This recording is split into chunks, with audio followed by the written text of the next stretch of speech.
The sun blazed mercilessly over the Iraqi desert, turning the sand into a shimmering sea of heat waves.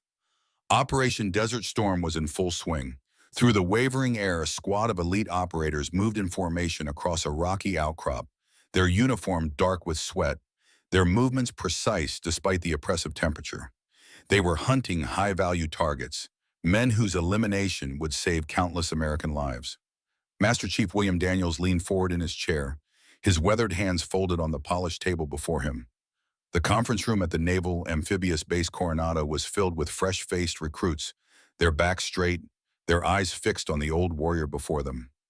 At 73, Daniels carried the weight of decades of service in his stooped shoulders and lined face, but his eyes remained sharp, missing nothing. They never saw it coming, Daniels said, his voice a graveled rumble that commanded attention without effort. 8 of our best operators pinned down in a wadi enemy fire coming from 3 directions. Command was calling for emergency extraction, but the closest birds were 20 minutes out. They weren't going to make it. He paused, looking at each young face in turn. Some would wash out, some would serve with distinction, some might die. All deserved the truth. The enemy had the high ground superior numbers, and our boys had already taken casualties. The mission was blown. Then something happened that changed everything. Daniels leaned back, a hint of a smile touching the corner of his mouth. 3 shots, 3 kills. Over 1,600 meters away. The enemy snipers dropped one after another, their positions perfect, their security tight, but not tight enough. The room was silent, every recruit hanging on his words. None of us knew it then, but the person who saved that entire squad was a woman who wasn't even supposed to be there according to the official roster. The recruits exchanged glances. Daniels noted their reactions without comment. Some skeptical, some intrigued. Exactly as expected. That M40A1 sniper rifle she used was chambered for 7.62 NATO with a Macmillan fiberglass stock and a Unertl 10x scope. Not ideal for that distance. The shots were taken in 118-degree heat with 15 mph crosswinds. Each one required calculating for wind drift, bullet drop, and atmospheric refraction. Each shot was perfect. It took us 3 days to find her position, and when we did, all we found were 3 brass casings placed in a neat triangle. Daniel stood motioning for the recruits to follow him. "Walk with me. There's something I want to show you." The group moved through the sprawling training complex of the Naval Special Warfare Center. Coronado was hallowed ground for those in the special operations community, the birthplace of countless warriors, the testing ground where ordinary men discovered their true limits and occasionally pushed beyond them. Daniels led them to a large gymnasium, its walls lined with training mats and equipment. The air carried the familiar scent of sweat and disinfectant.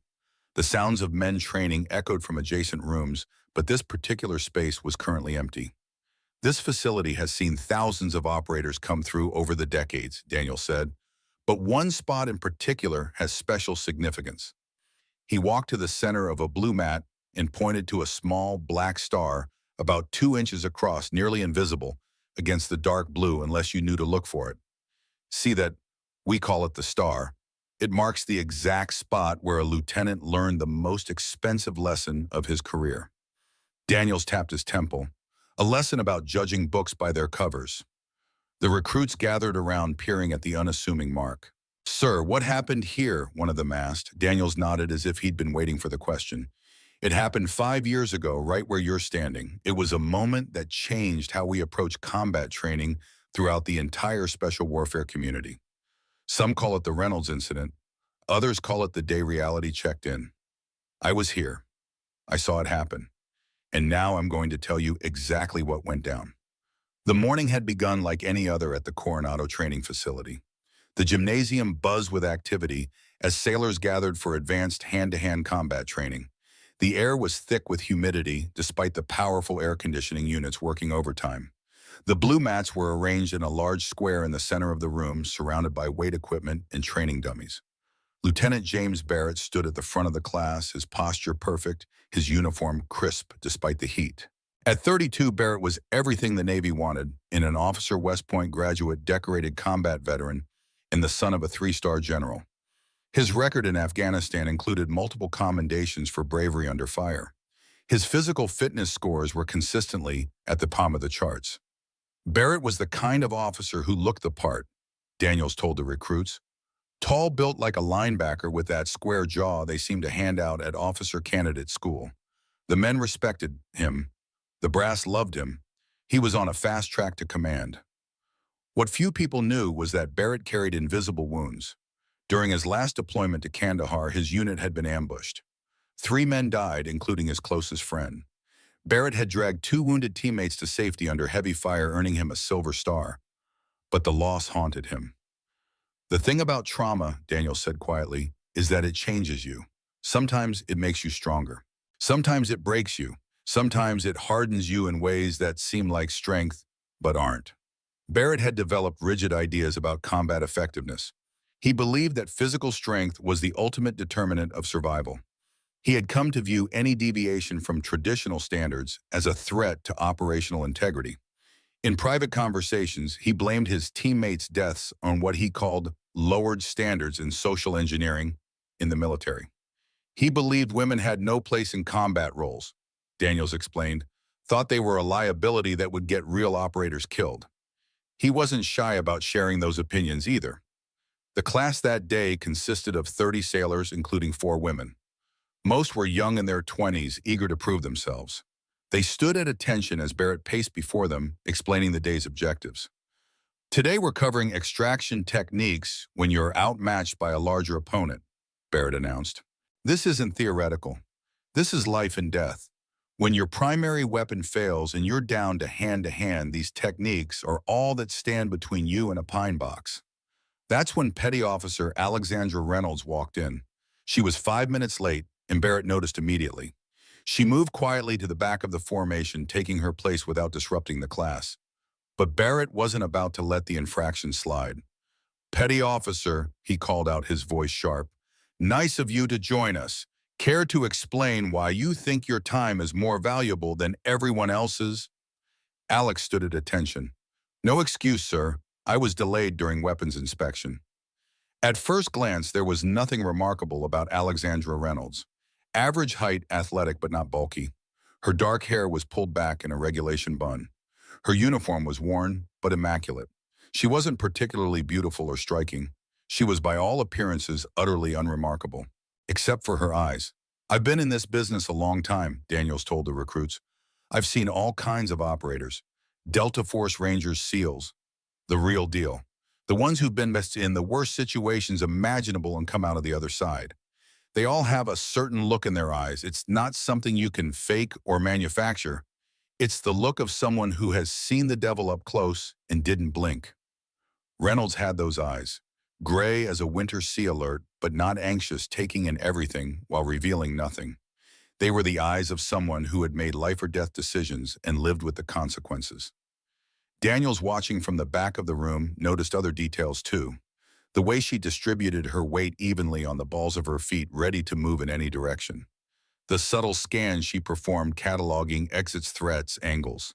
The perfect stillness that spoke of absolute control. "Most people fidget," Daniels explained. "They shift their weight, adjust their clothing, look around.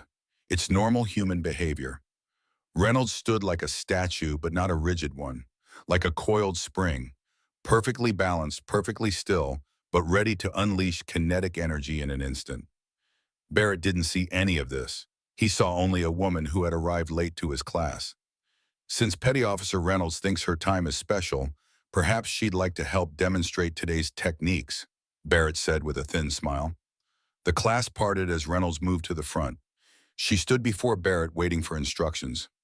"I had a bad feeling right then," Daniels admitted to the recruits. "I knew Reynolds' background. Barrett didn't, and that made for a dangerous situation."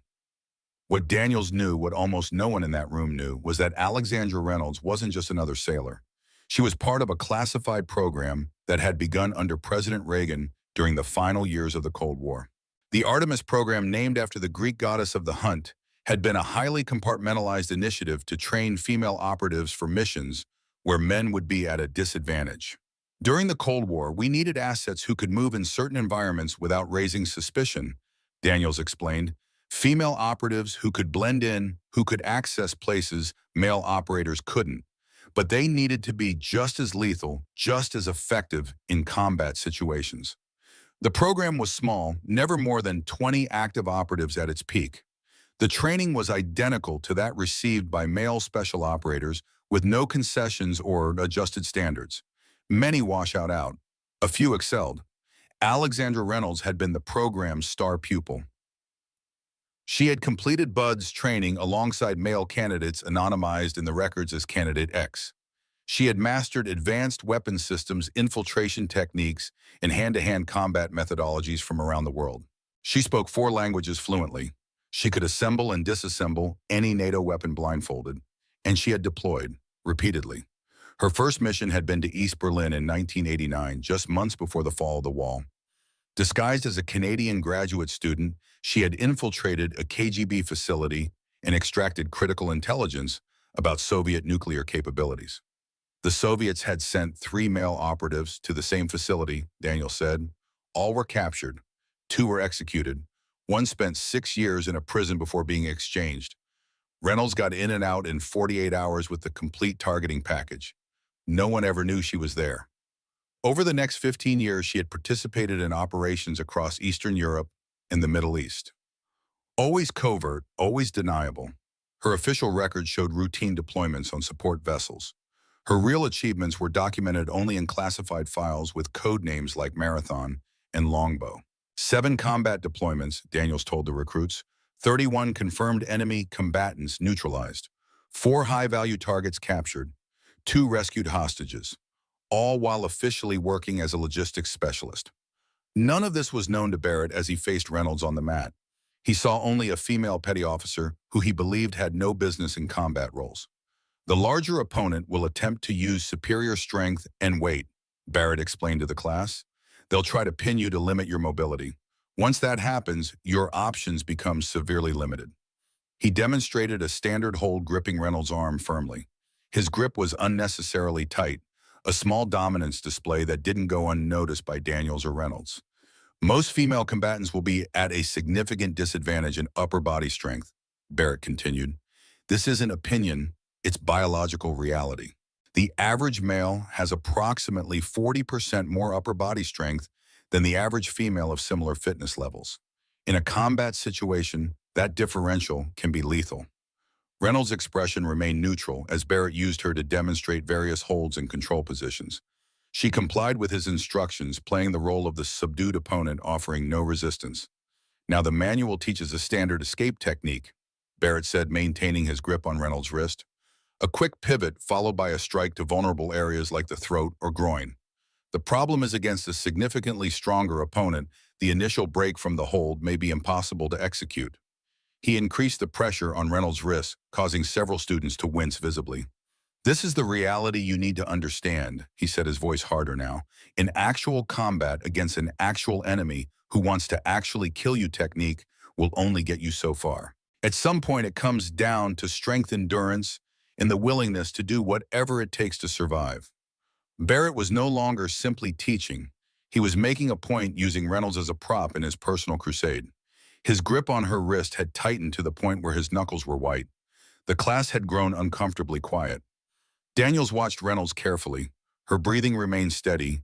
Her gaze was focused not on Barrett's face but on the details of his posture, balance, and grip. She was making calculations, running scenarios. Daniels recognized the look. It was the same expression he'd seen on the faces of operators before they initiated a breach or an ambush. Barrett was so focused on proving his point that he missed all the warning signs, Daniels told the recruits. He didn't see what I saw. He didn't recognize the predator standing right in front of him. Barrett continued his demonstration, becoming more animated as he warmed to his subject. He was no longer simply instructing. He was performing, playing to his audience, seeking validation for his worldview. The modern battlefield has no place for hesitation or half measures, he declared. When you're fighting for your life, you can't afford to be nice. You can't afford to hold back. The enemy certainly won't. He directed Reynolds to attempt an escape from his hold, predicting her failure before she even moved. Go ahead, petty officer, he said. Show us the textbook response. Reynolds remained still, her eyes now fixed on Barrett's. I said demonstrate the escape technique, petty officer. Barrett repeated, his irritation growing. Sir, Reynolds said quietly, the technique you're demonstrating isn't in the current manual. The hold you're using leaves you vulnerable to a Type 3 counter. Barrett's face flushed. Are you instructing me now, Petty Officer? Please enlighten the class about these vulnerabilities. Daniel saw Reynolds make a decision. It happened in an instant, a barely perceptible shift in her posture. Her weight dropped slightly lower, her breathing slowed even further, and her focus narrowed. Sir, I recommend you release the hold, she said, her voice calm and professional. Barrett laughed, a short, dismissive sound. This is exactly what I'm talking about, people. Theory versus reality. Petty Officer Reynolds has read the manual, but she's about to learn that in the real world against a stronger opponent. Reynolds moved. It wasn't fast, not in the way most people understand speed. It was efficient. No wasted motion, no telegraphing, no hesitation. One moment she was standing still, apparently under Barrett's control.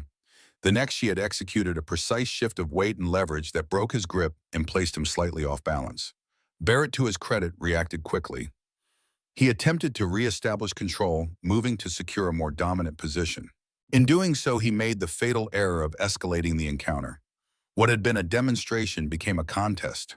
His competitive instincts, honed through years of combat sports and actual combat, took over. He struck her. Not a demonstration, not a teaching moment, but an actual blow to her jaw. The sound of it cracked through the quiet gym like a gunshot. Time seemed to stop.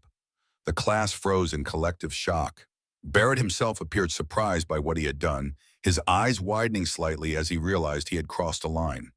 Reynolds didn't flinch. She didn't stagger. She absorbed the impact as if it were nothing more than a gentle tap. And that, Daniels told the hushed recruits, was when Alexandra Reynolds ceased being Petty Officer Reynolds and became Ghost, her call sign in the field. That was when Barrett sealed his fate. What happened next occurred so quickly that many of the witnesses would later disagree about the exact sequence of events. Reynolds executed what appeared to be a standard countermove, stepping inside Barrett's guard and disrupting his balance. But what should have been a simple reversal became something else entirely.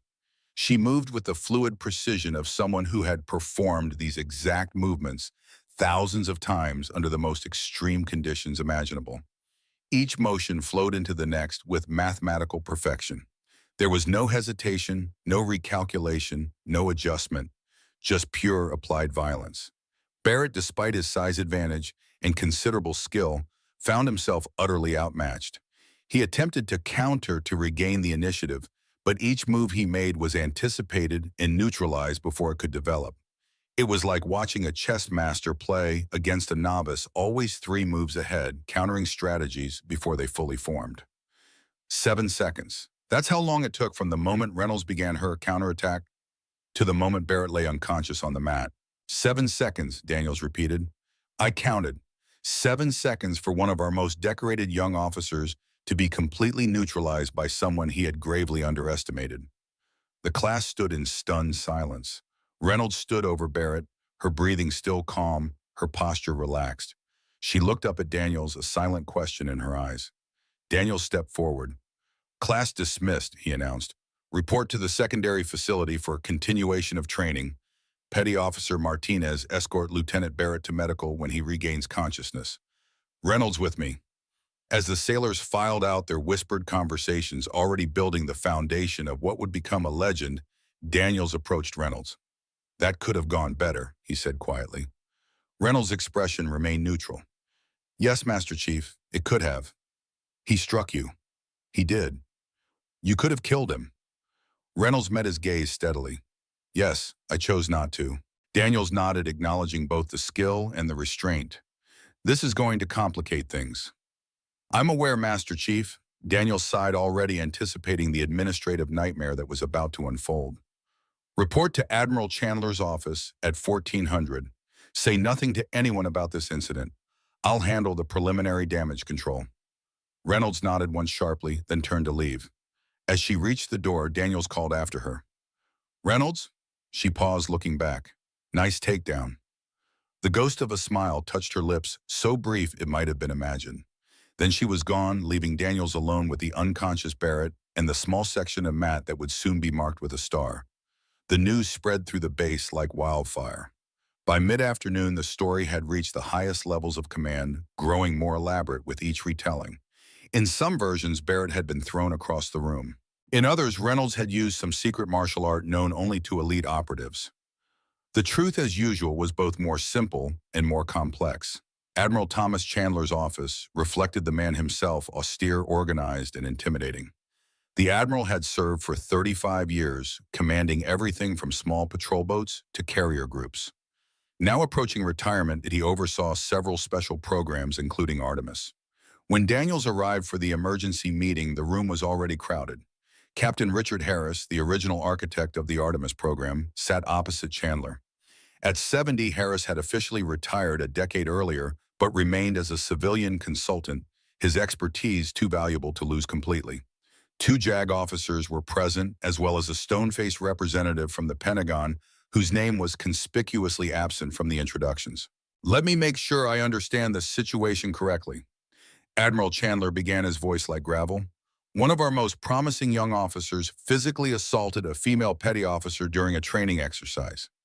"That's accurate, sir," Daniels confirmed, and in response said petty officer who happens to be one of our most elite covert operatives incapacitated him in front of 30 witnesses.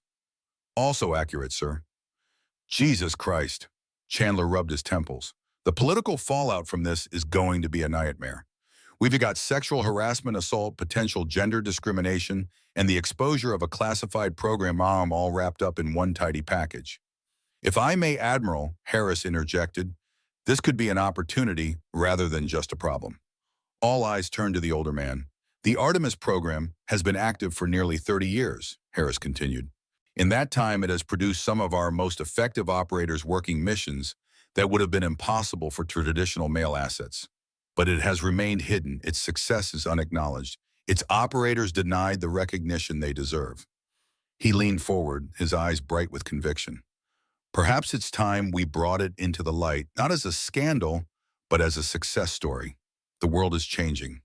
The battlefield is changing. Our enemies don't care about gender when they're trying to kill Americans. Why should we limit our effectiveness based on outdated notions?" The Pentagon representative frowned. "The program remains classified for good reason. Exposure risks operational security and could endanger active operatives." "No one is suggesting we compromise current operations," Harris countered, "but the existence of the program itself, the fact that we have female operators who meet or exceed all standards, that information could change perceptions, improve recruitment, and ultimately enhance our fighting capability." The debate continued for over an hour, weighing options, considering consequences, and searching for a path forward that would minimize damage while maximizing potential benefits. Finally, a decision was reached. There would be no disciplinary action against either Barrett or Reynolds. The incident would be officially recorded as a training accident. Unofficially, steps would be taken to gradually bring aspects of the Artemis program into the light, starting with a specialized training unit that would incorporate both male and female operators. "And who will lead this unit?" Chandler asked. Harris smiled. "I think the answer is obvious. Petty Officer Reynolds has demonstrated both exceptional skill and remarkable restraint. Lieutenant Barrett, once he recovers, will serve as tactical advisor. Together, they represent both the traditional and the future of our special operations capability." Daniels raised an eyebrow. "You want to pair them up after what just happened?" "Precisely because of what just happened," Harris replied. "Barrett needs to learn that his preconceptions are dangerous. Reynolds needs to step out of the shadows and learn to lead openly. Both need to recognize that true strength comes in many forms, and the most effective teams leverage diverse capabilities."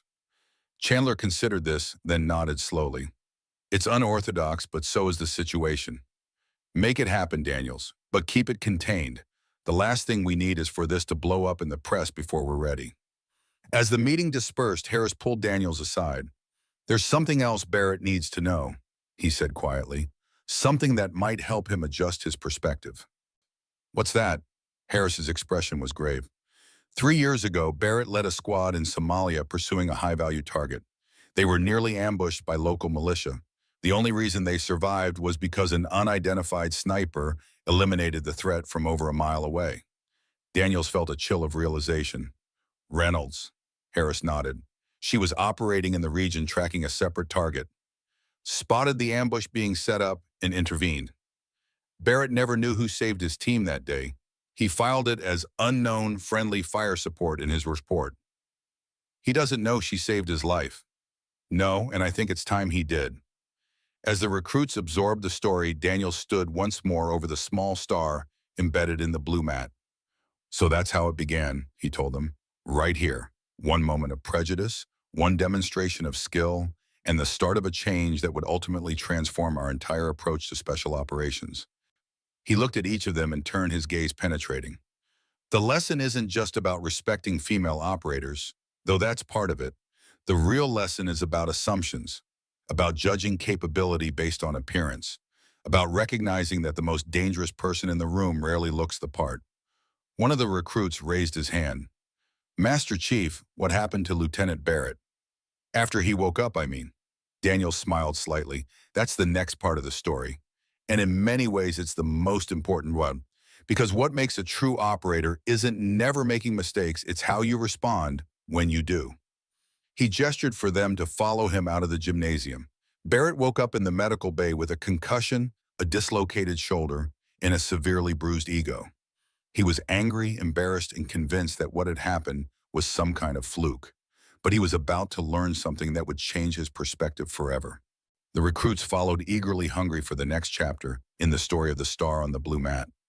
Barrett woke to the antiseptic smell of the medical bay and the dull throb of pain radiating from his shoulder. His memory returned in fragments. The training session, Reynolds, the demonstration that had spiraled out of control, his fist connecting with her jaw. And then, nothing. He attempted to sit up, wincing as his dislocated shoulder protested the movement. A corpsman noticed and approached his bed. Easy, sir. Doctor wants you to stay still until he's had a chance to examine you. Barrett ignored the advice, swinging his legs over the side of the bed. How long was I out? About 40 minutes, sir. You took quite a hit. Barrett's jaw tightened. The humiliation was worse than the pain. He, a decorated combat veteran and hand-to-hand instructor, had been taken down by a female petty officer in front of an entire class. The story would be all over the base by now. His authority, his reputation, possibly his career, all in jeopardy because of one momentary loss of control. Where is she? He demanded. Reynolds. The corpsman hesitated. I believe she's in with Admiral Chandler and Master Chief Daniels, sir. Of course she was. They were probably discussing his court-martial right now. He had struck a subordinate, a female subordinate, during a training exercise. The regulations on that were clear. He could kiss his career goodbye. The doctor arrived, a gray-haired commander with tired eyes and efficient movements. He examined Barrett's shoulder, confirming what Barrett already knew. A standard anterior dislocation already reduced by the medical team while he was unconscious. You'll need to wear a sling for at least 2 weeks, the doctor said, writing notes in Barrett's chart. No physical training, no lifting, definitely no hand-to-hand combat. I'm prescribing pain management and recommending light duty. Barrett nodded mechanically, his mind elsewhere. The doctor seemed to sense his distraction. Lieutenant, for what it's worth, I've seen the results of what Petty Officer Reynolds could have done. She showed remarkable restraint. Barrett's eyes snapped up to meet the doctor's. What do you mean? The doctor's expression was unreadable. Let's just say this isn't the first time I've treated injuries resulting from her skill set. Usually the other party isn't so lucky. Before Barrett could question him further, the medical bay doors swung open. Master Chief Daniels entered, his weathered face as expressionless as ever. Doctor, I need a moment with the lieutenant. The doctor nodded and withdrew, leaving Barrett alone with Daniels. How's the shoulder? Daniels asked, pulling up a chair. It's fine, Barrett replied curtly. Is this where you tell me to turn in my credentials? Daniels studied him silently for a moment. You struck a subordinate. I know, a female subordinate. I know that too, in front of 30 witnesses. Barrett's frustration boiled over. Yes, Master Chief, I am well aware of what I did. I lost control, I violated regulations, and I'm prepared to face the consequences. So if you're here to collect my insignia, let's just get it over with. Daniels remained calm in the face of Barrett's outburst. I'm not here to end your career, Lieutenant. I'm here to give you a choice about how it continues. Barrett blinked, momentarily thrown off balance. What? Daniels leaned forward. What happened today was unacceptable, but it's also an opportunity. An opportunity for you, for Reynolds, and for the entire special warfare community to move forward in a way that makes us all more effective. Barrett's eyes narrowed with suspicion. What are you talking about? I'm talking about Project Integration, a new training initiative focusing on combining the unique capabilities of all operators regardless of gender to create more adaptable and lethal teams. Barrett couldn't suppress a derisive snort. And let me guess, Reynolds will be the poster child. No, Daniels replied evenly. You both will. The confusion must have shown on Barrett's face because Daniels continued without waiting for a response. You and Reynolds will co-develop and lead the training program together. You'll draw on your respective strengths and experiences to create something neither of you could build alone. Barrett stared at Daniels in disbelief. You want me to work with the woman who just put me in the hospital? I want you to work with one of the most highly trained operators in the United States military, Daniels corrected. Someone who has completed missions you don't have the clearance to know about in places you can't even imagine. The way Daniels emphasized those words made Barrett pause. There was something here, something beyond a simple training accident in its aftermath. Who is she really? Barrett asked quietly. Daniels glanced toward the door, ensuring they were still alone. Lieutenant, what I'm about to tell you is classified. Disclosure to unauthorized personnel will result in charges of treason. Do you understand? Barrett nodded slowly. Petty Officer Alexandra Reynolds is a graduate of the Artemis program, a covert initiative that began in the final years of the Cold War. The program identified and trained female operators to the exact same standards as male special warfare personnel, then deployed them on missions where their gender gave them tactical advantages. Barrett listened with growing astonishment as Daniels outlined Reynolds' training and operational history. BUDS completion, advanced weapons and tactics, multiple combat deployments, confirmed kills, high-value target acquisitions. It seemed impossible, yet Daniels spoke with the quiet certainty of someone relating facts, not spinning tales. I don't understand, Barrett said finally. If she's so valuable, why is she here teaching basic hand-to-hand to regular sailors? Why isn't she in the field? Operational security, Daniels replied. After her last mission, intelligence indicated her cover might have been compromised. She's cooling her heels, maintaining her skills, and waiting for reassignment. Barrett shook his head, still struggling to reconcile the unassuming woman he had faced in the gym with the elite operator Daniels described. There's something else you should know, Daniels continued, his voice dropping even lower. Something Captain Harris thought might help you understand the situation better. Barrett waited, sensing the shift in Daniels' demeanor. 3 years ago, you led a squad in Somalia pursuing a high-value target named Farhan Ahmed. You were closing in when local militia set up an ambush. 3 snipers positioned on the ridgeline above your approach route. They had you dead to rights. Barrett stiffened. That operation had been classified. The ambush had nearly cost him and his entire team their lives. They'd only survived because unknown friendly fire support, Barrett whispered, recalling the phrase from his after-action report. 3 enemy snipers neutralized by long-range fire. We never identified the shooter. It was Reynolds, Daniels confirmed. She was in country on a separate operation, spotted the ambush being prepared and intervened. 3 shots, 3 kills. Sound familiar? Barrett felt the room tilt slightly. The woman he'd dismissed as a liability, the woman he'd struck in anger, had saved his life years earlier without him ever knowing. Why didn't anyone tell me? He asked, his voice hoarse. Compartmentalization. The Artemis program remains strictly need to know. Your team was extracted safely, mission accomplished. The details weren't relevant to your operational requirements. Barrett sat in stunned silence, processing the revelation. Every assumption he'd made about Reynolds had been wrong. Not just wrong, but dangerously, arrogantly wrong. So what happens now? He asked finally. Now you make a choice, Daniels replied. Option 1, administrative discharge. You struck a subordinate. No matter the circumstances, that's grounds for separation. Barrett nodded grimly. It was what he'd expected. Option 2, Daniels continued. You work with Reynolds. You learn from her. You help us bridge the gap between traditional special operations and what comes next. You help build something important. And if I say no, then we lose a good officer with valuable experience, Daniels said simply, and you lose the chance to be part of something that will save American lives and make our forces more effective. Barrett looked down at his injured shoulder, then back at Daniels. Does Reynolds know about this arrangement? She does, and she agreed to work with me after what happened. Daniels' mouth quirked in what might have been a smile. Reynolds is a professional lieutenant. She doesn't let personal feelings interfere with the mission. The question is, can you do the same? Barrett took a deep breath, weighing his options. Pride demanded he refuse that he take his discharge with what dignity remained. But duty, the deeper sense of obligation that had driven him since childhood, whispered something else. If Reynolds truly was what Daniels claimed, then working with her wasn't just a chance at redemption. It was an opportunity to become better at what mattered most, protecting his country and the men and women who served alongside him. "I'm in," he said finally. "When do we start?" Daniels stood. "As soon as medical clears you. In the meantime, there's someone who wants to speak with you." The door opened again and Captain Richard Harris entered. Though in his 70s, the captain moved with the deliberate precision of a much younger man. His eyes, clear and assessing, took in Barrett's condition with a single glance. "Lieutenant Barrett," Harris said, extending his hand, "I've been looking forward to meeting you."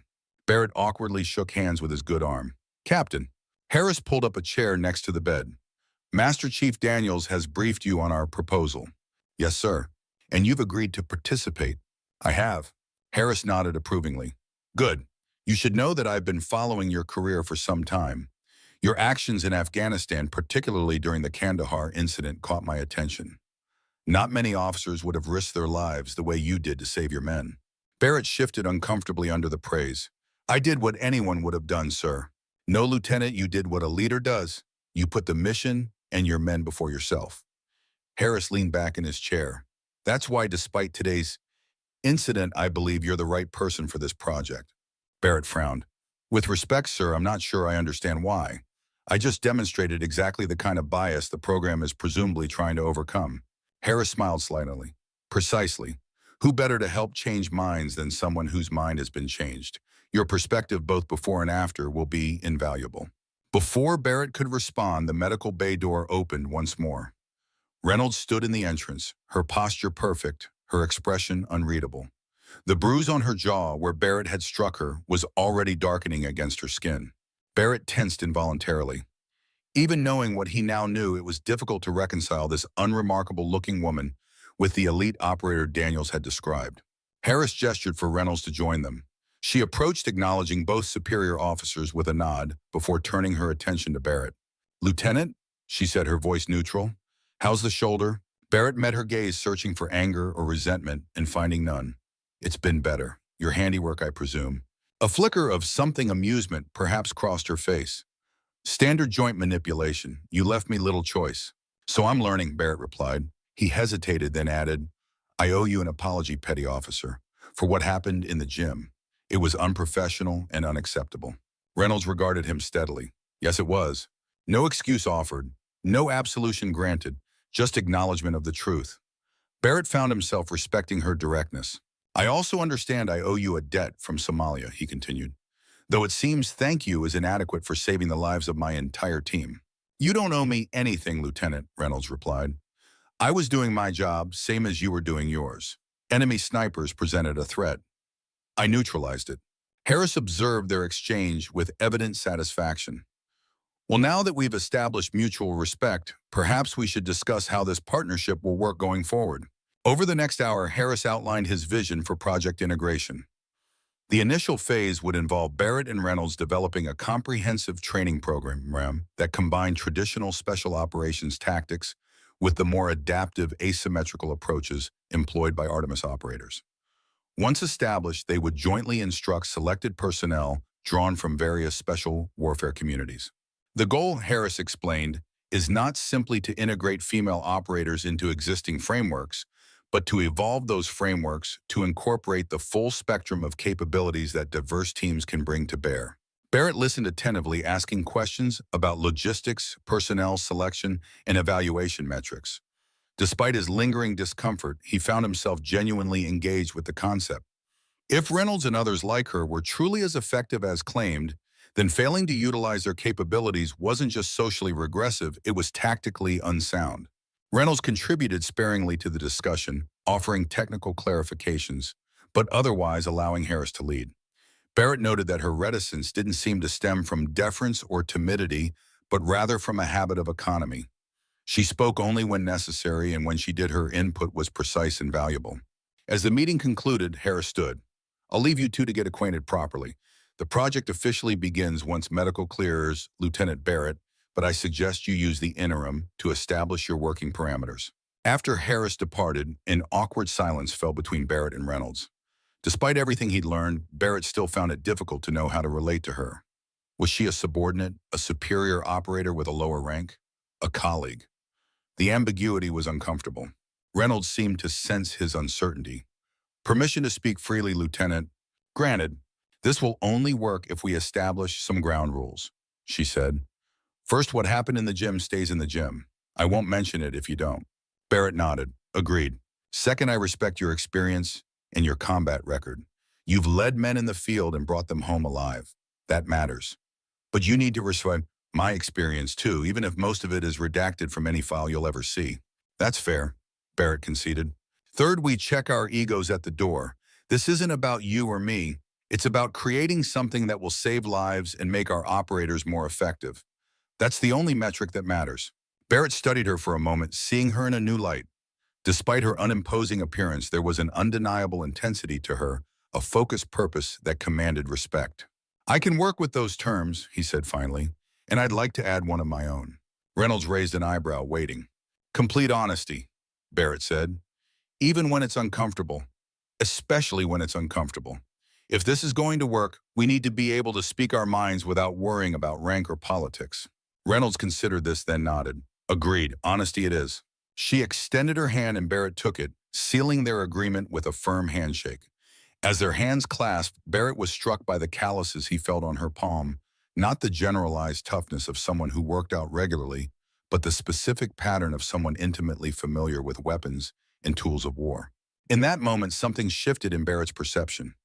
The abstract concept of a female operator became concrete, embodied in the woman before him. Not as an exception or an anomaly, but simply as a soldier who had walked the same hard paths he had, who had faced the same enemies and made the same hard choices. I think this might actually work, he said, surprising himself with his sincerity. We'll see, Reynolds replied, neither optimistic nor pessimistic, just pragmatic. As she turned to leave, Barrett called after her. Reynolds. She paused at the door, looking back. Somalia, 3 shots at over a mile in desert conditions. That's impressive shooting. A small smile touched the corner of her mouth. I've made longer shots, Lieutenant. Then she was gone, leaving Barrett to contemplate the implications of her parting words. 3 weeks later, Barrett stood at the edge of the training yard watching Reynolds put a group of sailors through a modified close-quarters combat exercise. His shoulder had healed enough to remove the sling, though it still ached in damp weather. In that time, he and Reynolds had been working intensively on the framework for project integration, spending long hours debating approaches, methodologies, and priorities. The process had been eye-opening. Reynolds brought perspectives and insights Barrett had never considered. Her approach to combat was fundamentally different from the doctrine he'd been taught, not because she was a woman, but because her operational requirements had been different.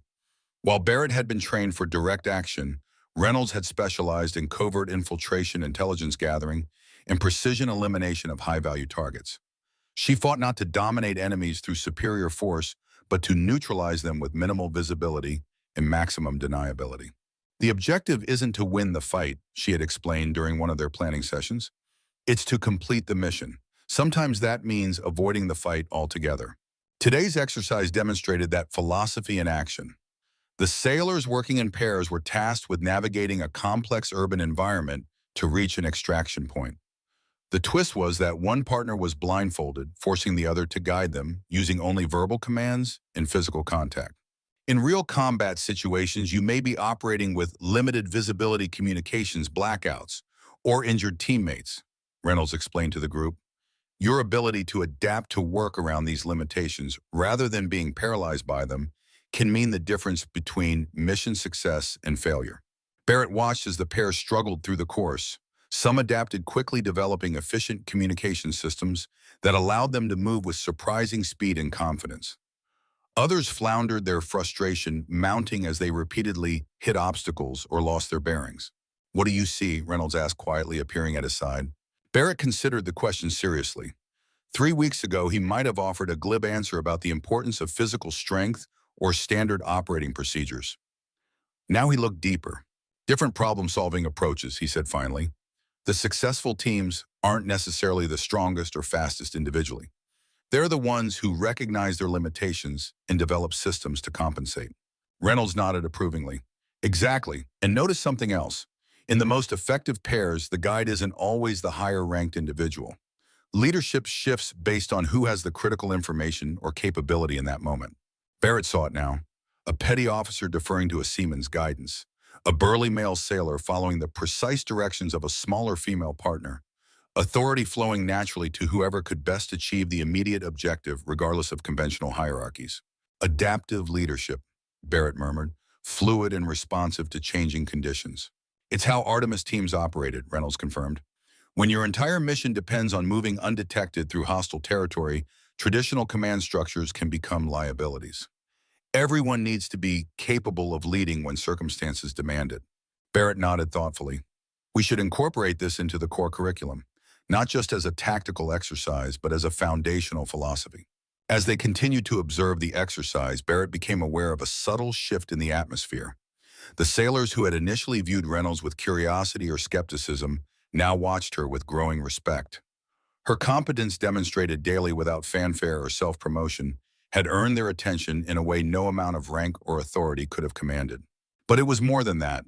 Over the past weeks, a small group of female sailors had begun to gravitate toward Reynolds during off hours. They sought her out for additional training, for advice, for mentorship. Reynolds never advertised these sessions, but she never turned anyone away either. Barrett had stumbled across one such gathering in the auxiliary gym late one evening. Reynolds was working with 3 young women on advanced disarming techniques. What struck him wasn't just the technical instruction, but the quiet confidence Reynolds was instilling in her students. She wasn't teaching them to fight like men. She was teaching them to fight effectively, using their own bodies and capabilities to maximum advantage. He had withdrawn without interrupting, but the scene had stayed with him. For the first time, he recognized that his previous attitude hadn't just been unfair to women like Reynolds. It had potentially deprived his country of valuable assets and capabilities in the field. The exercise concluded, and Reynolds dismissed the sailors with specific feedback on their performance. As they dispersed, Barrett approached her. "I've been thinking about the night infiltration component," he said without preamble. "Your approach makes sense theoretically, but I'm concerned about the practical application with mixed teams." Reynolds raised an eyebrow. "Specific concerns." "Equipment standardization," Barrett replied. "The gear is designed around male body types. That creates potential failure points in high-stress situations." Reynolds nodded. "I've had the same thought. We'll need to incorporate equipment modification protocols, allow operators to adapt standard issue to their individual requirements. Won't that create logistical complications?" Some, Reynolds acknowledged, but less than having operators whose gear fails at critical moments. Barrett considered this, then nodded. "Fair point. We should document successful modifications, create a database of tested adaptations." "Already started," Reynolds said. "I've been collecting data from Artemis operators for years. Most of us learned the hard way which modifications were necessary." Barrett wasn't surprised. In their weeks working together, he'd come to appreciate Reynolds' thoroughness and foresight. She anticipated problems before they arose and developed solutions based on practical experience rather than theoretical models. "We should present the initial curriculum to Captain Harris by the end of the week," Barrett said. "Are you available to finalize the proposal tomorrow evening?" Reynolds checked her watch. "Can't. I'm running a specialized training session for some of the women who've expressed interest in advanced qualifications." Barrett hesitated, then asked, "Mind if I observe?" Reynolds studied him for a moment as if assessing his motives. "Why? Because I need to understand all aspects of what we're building," Barrett replied honestly. "And because I suspect you're doing something important that should be incorporated into the official program." Reynolds seemed satisfied with his answer. 1900 hours. Auxiliary Gym C. Don't interrupt, just observe. Barrett arrived at the specified time to find the auxiliary gym transformed. Training mats covered the floor, and various pieces of equipment, ropes, weights, obstacles, had been arranged to create a complex course. 8 women were present, ranging in rank from seaman to lieutenant, junior grade. All were in standard PT gear, all looked intensely focused. Reynolds stood at the center of the group, her posture relaxed but authoritative. "Tonight we're focusing on asymmetrical response to multiple attackers," she was saying. "When you're outweighed and outnumbered, direct confrontation is usually the wrong approach. You need to control the engagement, dictate the terms, and neutralize threats in a specific sequence." Barrett found a spot along the wall where he could observe without being intrusive. What unfolded over the next 2 hours was one of the most impressive training sessions he had ever witnessed. Reynolds wasn't simply teaching techniques, she was imparting a comprehensive combat philosophy tailored specifically to operators who would typically be at a size and strength disadvantage against their opponents. The women moved through scenarios of escalating complexity, learning to use leverage momentum and precision rather than brute force. They practiced identifying and exploiting vulnerabilities, creating distance when necessary, and closing decisively when advantageous. They learned to use their environment to improvise weapons to create and exploit chaos in ways that negated their opponent's physical advantages. Most importantly, they gained confidence. Not the false confidence of someone who has never faced real danger, but the earned confidence of individuals who understand both their capabilities and their limitations. As the session concluded, the women gathered around Reynolds for a final debrief. Barrett couldn't hear what was said, but he could see the impact in their expressions. They walked taller as they left, carrying themselves with a new awareness of their own potential. Reynolds approached him after they had gone. "Your thoughts, Lieutenant?" Barrett considered his answer carefully. "I think you're building something invaluable here, something that should be formalized and expanded." Reynolds tilted her head slightly, meaning, these women, they're learning more than techniques. They're developing a mindset and approach to combat that plays to their strengths rather than emphasizing their limitations. Barrett paused, then added, "It's exactly what project integration should be about." Reynolds studied him for a long moment. "You've changed your perspective." It wasn't a question, but Barrett answered anyway. "Yes, I was wrong before. Not just about you, but about the entire concept of women in combat roles. I was blinded by tradition and preconception, and it made me less effective as an officer and as a fighter." Reynolds nodded, accepting his admission without comment. Then she said, "There's a demonstration for the brass next week. Admiral Chandler, Captain Harris, and representatives from SOCOM will be observing our progress." Barrett understood the implicit question. "Are we ready to show them what we've been developing?" "Almost," Reynolds replied. "But there's one component we haven't fully addressed yet, which is joint operations," she said simply. "You and I have been working in parallel, but we haven't actually demonstrated the integration we're advocating." Barrett recognized the truth in her statement. They had collaborated on the curriculum, shared ideas and methodologies, but they hadn't physically trained together since the incident that had started everything. "What do you suggest?" he asked. Reynolds gestured to the training area. "We have 6 days before the demonstration. I think it's time you and I showed each other exactly what we're capable of." Barrett felt a surge of both apprehension and anticipation. "You want us to spar?" "I want us to learn from each other," Reynolds corrected. "No ego, no rank, just two operators exchanging knowledge and skills."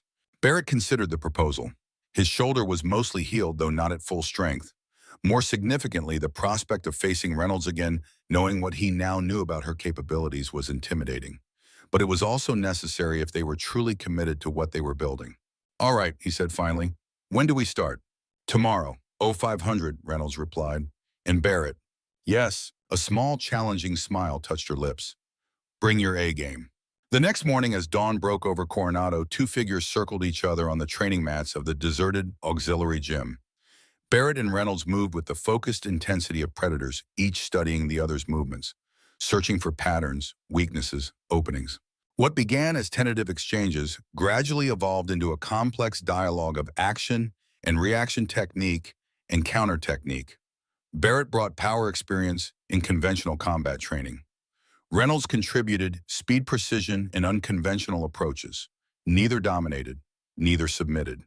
Instead, they pushed each other to greater heights of performance, each adaptation met with a corresponding counter-adaptation. It wasn't a contest. It was collaboration expressed through physical movement, ideas communicated through action rather than words. And in that exchange, something new began to emerge, a synthesis that transcended their individual approaches.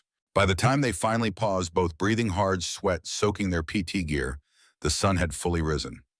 They had been training for over 2 hours, though it had seemed like minutes. That, Barrett said between breaths, was educational. Reynolds nodded, a rare smile breaking through her professional facade. Yes, it was. As they gathered their gear, Barrett found himself looking forward to the next session with unexpected eagerness. For the first time since the incident that had brought them together, he felt genuine optimism about what they were creating. "Same time tomorrow?" he asked. Reynolds nodded. "Tomorrow we add weapons." Barrett raised an eyebrow. "Blunted training knives." The look Reynolds gave him was both amused and slightly predatory. "Let's start there and see where it leads." As they left the gym walking together into the brightening day, Barrett realized that Captain Harris had been right. This unexpected partnership, born from confrontation and misunderstanding, was evolving into something valuable. Not just for them, not just for the women who sought Reynolds' guidance, but potentially for the entire special operations community. The star on the blue mat, marking the spot where Barrett had learned his most expensive lesson, was becoming the foundation for something much larger and more important. Something that might in time save lives and change the face of warfare itself. Reynolds, Barrett said as they reached the point where their paths would diverge. She paused, looking at him inquiringly. Thank you, he said simply, for Somalia, for this, for... He gestured vaguely, searching for the right words. For kicking your ass and opening your mind, Reynolds suggested, her expression deadpan. Barrett laughed, surprised by both her humor and its accuracy.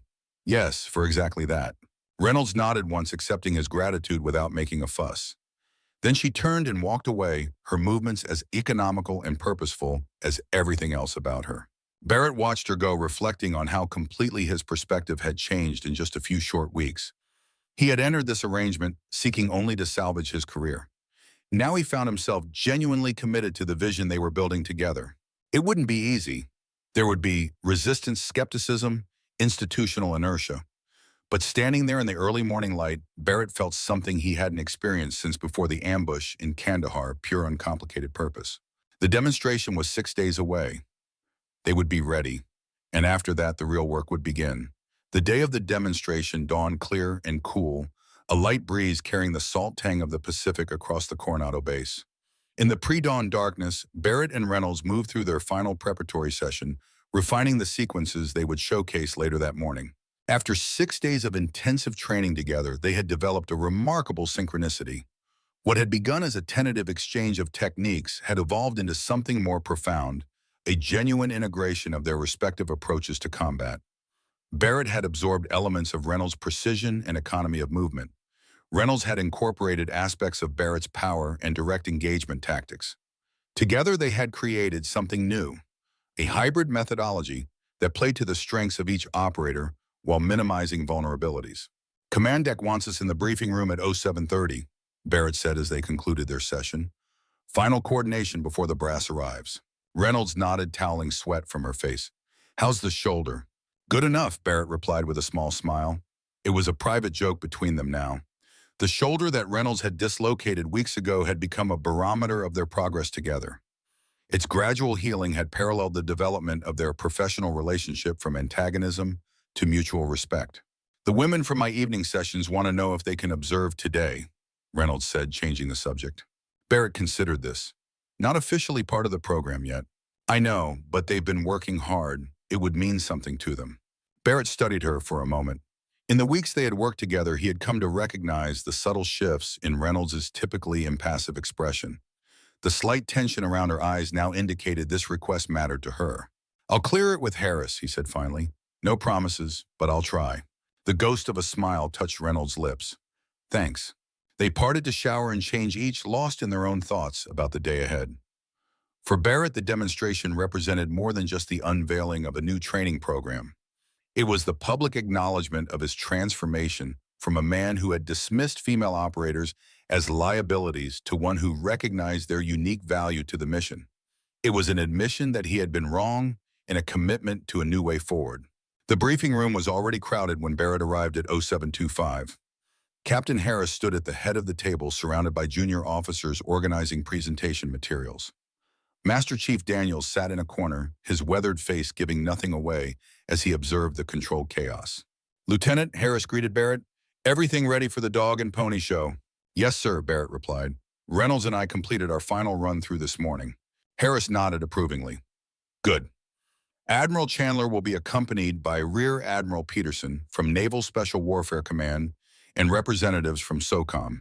They're interested in potentially implementing elements of the program across multiple special operations communities. Barrett raised an eyebrow, impressed. The presence of SOCOM representatives indicated that project integration had garnered attention at the highest levels of special operations leadership. What had begun as a response to an isolated incident was now being considered as a template for the entire community.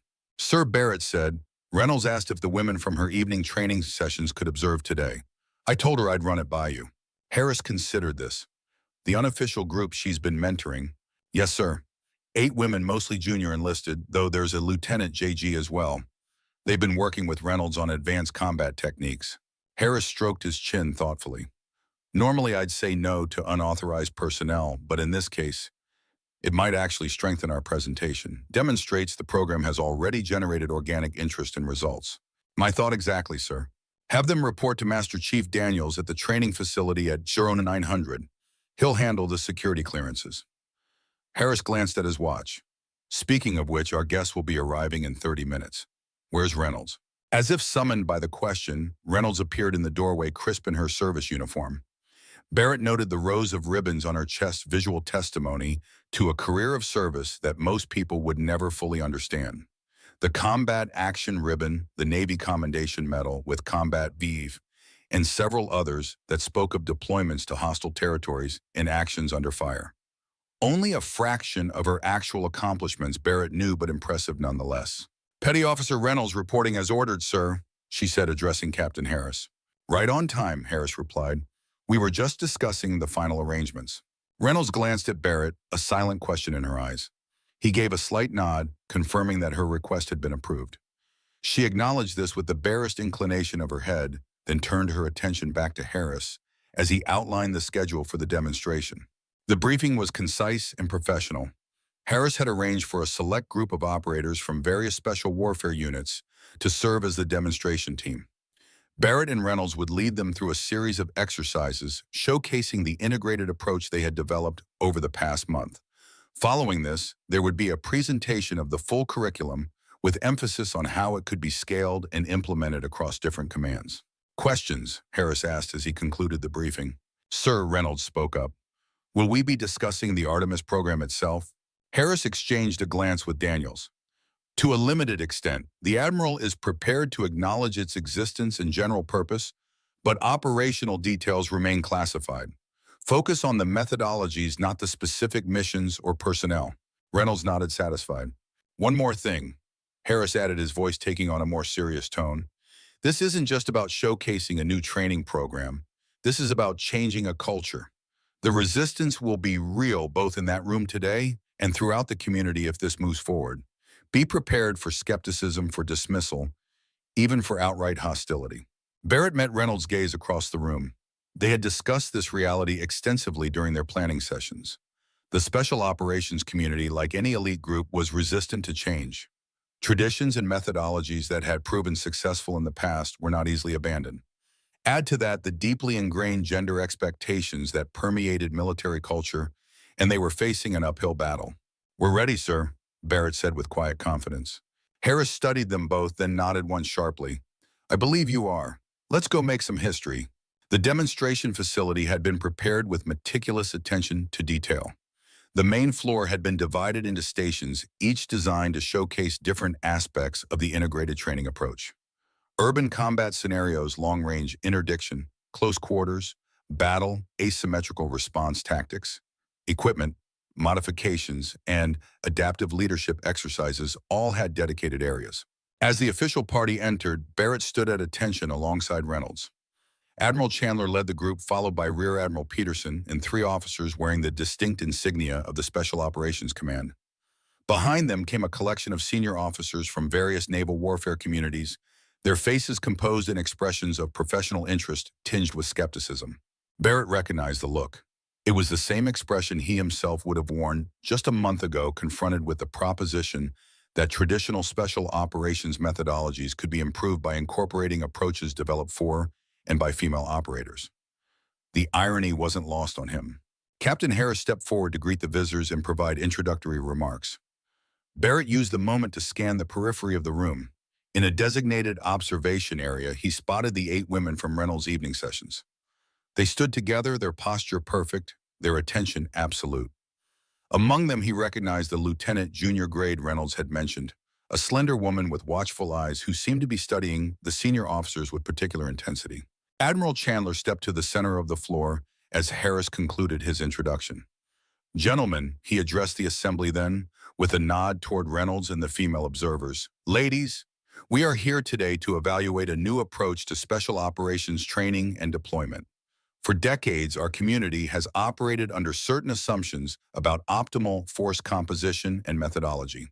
Today, those assumptions will be challenged. The Admiral's gaze swept the room, making eye contact with each senior officer in turn. I expect open minds and rigorous assessment. The only relevant metric is operational effectiveness. Personal biases and traditional thinking are to be set aside in favor of objective analysis of results. Is that clear? A chorus of "yes, sir" echoed through the space. Chandler nodded to Barrett and Reynolds. "Lieutenant Petty Officer, the floor is yours." Barrett stepped forward. "Thank you, Admiral. Over the past month, Petty Officer Reynolds and I have developed what we call the Integrated Combat Methodology. It combines traditional special operations approaches with techniques developed through the Artemis program." A murmur ran through the assembled officers at the mention of Artemis. As expected, few of them had been briefed on its existence prior to this meeting.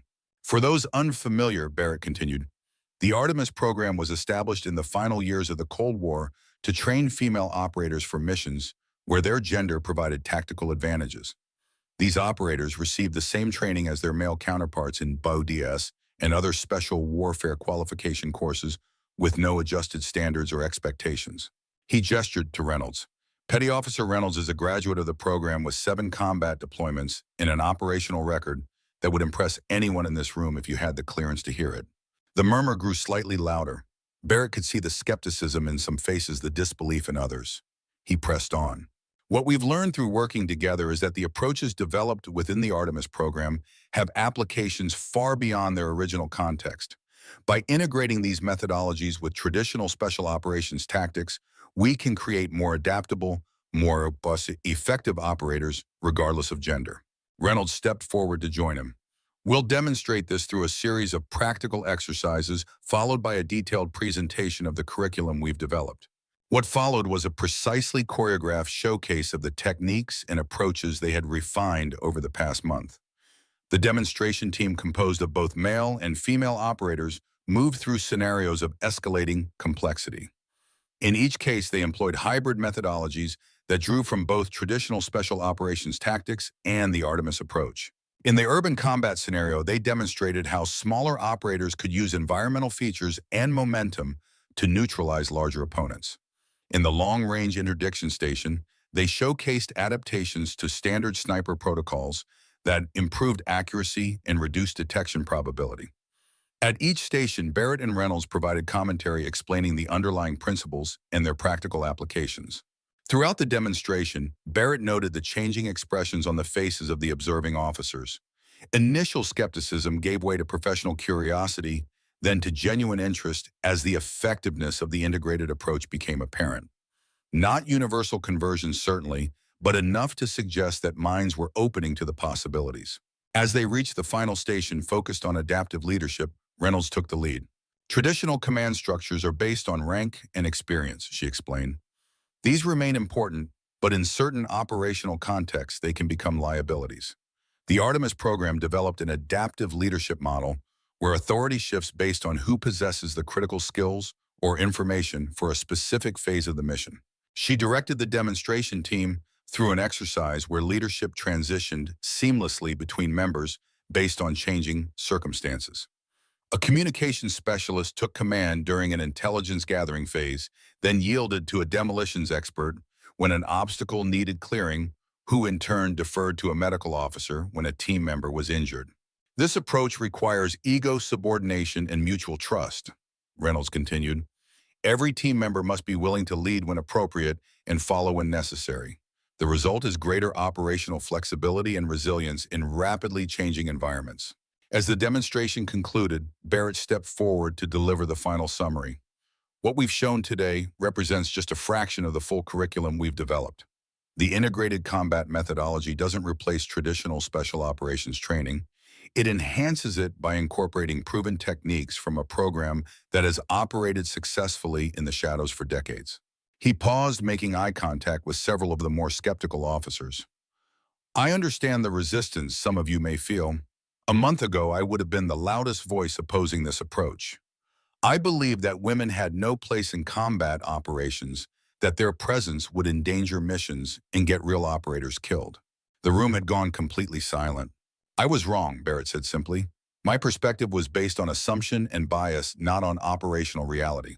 Working with Petty Officer Reynolds and learning about the Artemis program has fundamentally changed my understanding of what makes an effective operator. It isn't size or gender.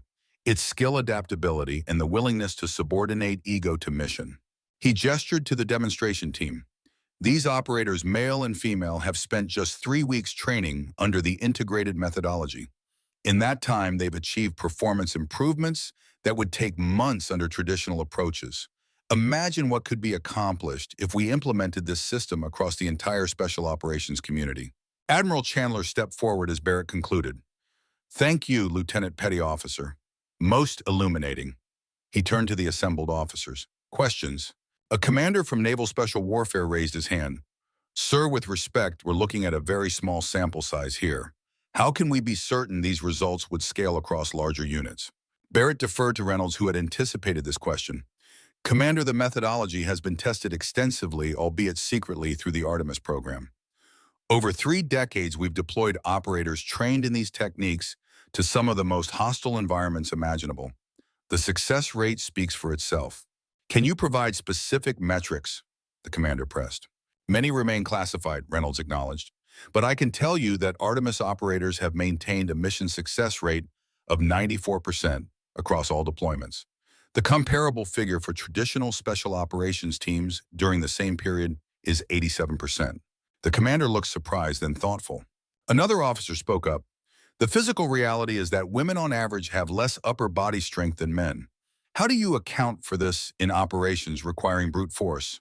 Barrett took this one. By ensuring that teams are composed to include complementary capabilities. Not every operator needs to excel at every task. The key is to build teams where collective capabilities cover all operational requirements. This isn't just about gender. It's about recognizing that different body types and attributes can be advantages in different contexts. The questions continued for nearly an hour, ranging from logistical concerns about equipment modifications to cultural issues around team cohesion. Barrett and Reynolds fielded each one with data-driven responses, showcasing the depth of thought they had put into every aspect of the program. As the session wound down, Admiral Chandler addressed the group once more. I want to thank Lieutenant Barrett and Petty Officer Reynolds for their work on this initiative. What we've seen today merits serious consideration. I'm directing a 6-month pilot program to further evaluate the integrated combat methodology across selected units. Rear Admiral Peterson will oversee implementation with Barrett and Reynolds serving as program directors. He turned to Barrett and Reynolds. Congratulations. You have earned the opportunity to prove your concept on a larger scale. The assembly began to disperse, officers gathering in small groups to discuss what they had witnessed. Barrett felt a surge of satisfaction. Not universal acceptance, not yet, but a foot in the door. A chance to demonstrate on a larger stage what he and Reynolds had come to believe, that integration wasn't just a social policy, but a tactical advantage. Captain Harris approached them, his expression pleased but contained. Well done, both of you. You made a compelling case. Thank you, sir, Barrett replied. 6 months isn't much time. It's enough, Harris assured him. If the results are as strong as I expect, we'll see this methodology adopted across special operations within 2 years. Reynolds, typically reserved, allowed herself a small smile. Sir, permission to speak with the women from my evening sessions. They've been waiting patiently. Harris nodded. Granted, I imagine they're quite proud of their mentor today. As Reynolds moved away to speak with her protégés, Barrett found himself approached by the SOCOM representatives. Impressive presentation, Lieutenant, said one, a colonel with the weathered look of someone who had spent decades in the field, particularly given your own journey on this issue. Thank you, sir, Barrett replied. It's been educational. The colonel studied him thoughtfully. You know, the hardest thing for men like us isn't learning new tactics or mastering new weapon systems. It's admitting we might have been wrong about something fundamental. That takes a different kind of courage. Barrett nodded, acknowledging the truth of the statement. We'll be watching the pilot program with great interest, the colonel continued. If it proves as effective as you suggest, it could change the face of special operations across all branches. After the colonel moved on, Barrett found himself alone for a moment, watching as Reynolds spoke with her group of female sailors. Their faces showed admiration and excitement, women who suddenly saw possibilities they hadn't dared imagine before. It struck Barrett that this, perhaps even more than the tactical advantages, was the true value of what they were building: a future where talent, and capability, not gender or tradition, determined who could serve in the most elite units. Master Chief Daniels appeared at his side, following Barrett's gaze to where Reynolds stood with her students. "You've come a long way from the officer who got his ass handed to him on that blue mat," Daniels observed dryly. Barrett laughed. "That I have, Master Chief. You know this isn't over," Daniels said, his tone turning serious. "The Admiral gave you 6 months, but there are plenty of old guard who'll fight this every step of the way. They'll look for any failure, any mistake, to prove the traditional way is still best." "I'm counting on it," Barrett replied with unexpected fervor. "The resistance will make us better, force us to refine the methodology, eliminate weaknesses. By the time we're done, the results will be undeniable." Daniels studied him with new respect. "You really believe in this now?" "I do." Barrett turned to face the older man directly. "A month ago, I was blinded by prejudice and tradition. I couldn't see past my own assumptions to recognize capabilities that didn't fit my preconceptions. How many others like Reynolds are out there, Master Chief? How much talent are we wasting because it doesn't come in the package we expect?" Daniels nodded slowly. "More than we can afford to lose." "Exactly. This isn't just about making our existing operators more effective. It's about expanding the pool of people who can become operators in the first place." Barrett gestured toward Reynolds and her group. "Look at them. A month ago, most of those women wouldn't have dreamed they could serve in special operations. Now they're starting to believe it's possible. That's a resource we can't afford to waste." The facility had nearly emptied when Reynolds finally approached Barrett. Her protégés had departed, but the energy of their enthusiasm seemed to linger around her. "Your fan club seems pleased," Barrett remarked. Reynolds allowed herself a small smile. "They're good sailors. With the right training, several of them could be exceptional operators." "Then we'll make sure they get that training," Barrett said firmly. "Once the pilot program proves successful, we'll need a pipeline for recruitment and qualification." "Already planning that far ahead." "Someone has to," Barrett replied with a shrug. 6 months will go by fast." They walked together toward the exit, both lost in thought about the challenges ahead. The demonstration had gone well better than either had dared hope, but they harbored no illusions about the difficulty of the task before them. Changing institutional culture was never easy, particularly in an organization as steeped in tradition as the military. As they reached the door, Reynolds paused. "Barrett." He stopped, turning to face her. "Yes.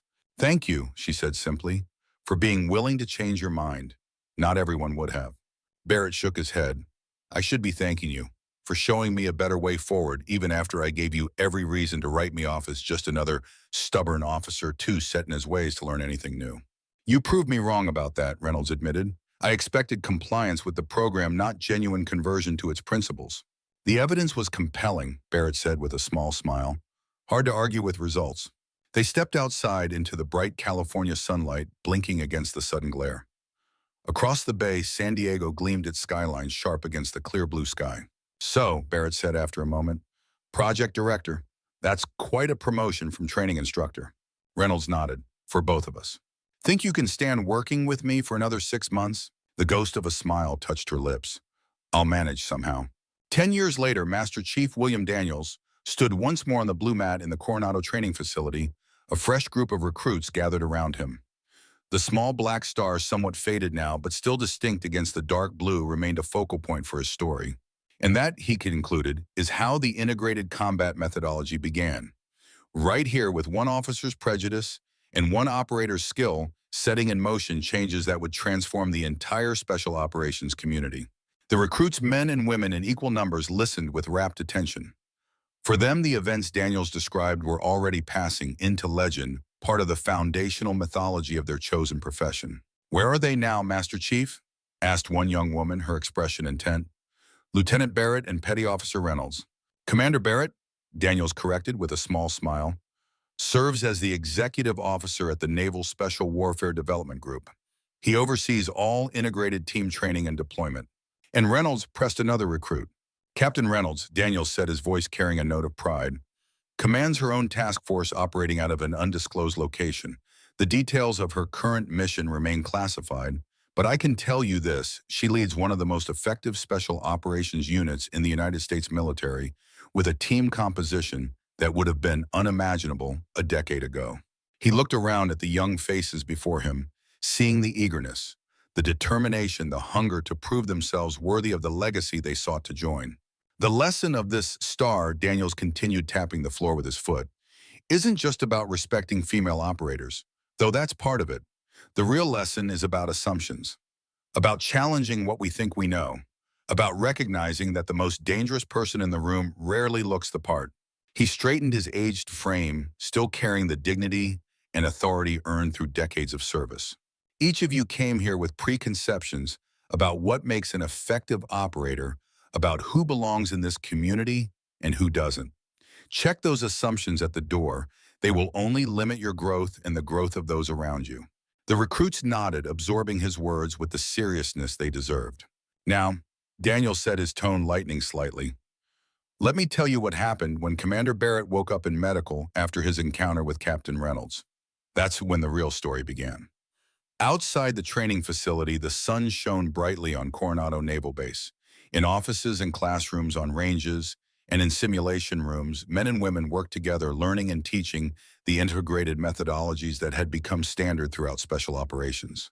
2 years after the pilot program began, Reynolds and Barrett led their first joint mission in northern Syria. A high-value intelligence asset needed extraction from a region where traditional special operations teams had previously failed. The integrated team, composed of 6 operators, selected for complementary skills rather than conformity to a single standard, completed the mission with 0 casualties. The intel they recovered prevented 3 planned terrorist attacks on American soil, saving countless lives and validating the new approach beyond any remaining doubts.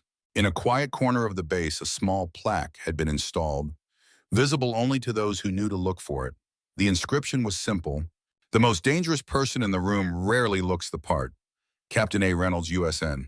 The star on the blue mat had become more than a location or a story. It had transformed into a philosophy that guided a new generation of operators.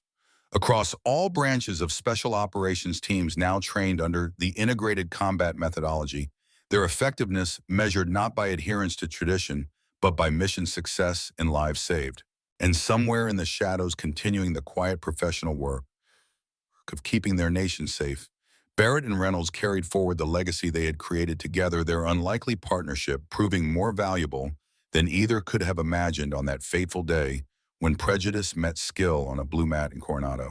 Now, Daniel said to the recruits, his tone lightening slightly, let me tell you what happened when Commander Barrett woke up in medical after his encounter with Captain Reynolds. That's when the real story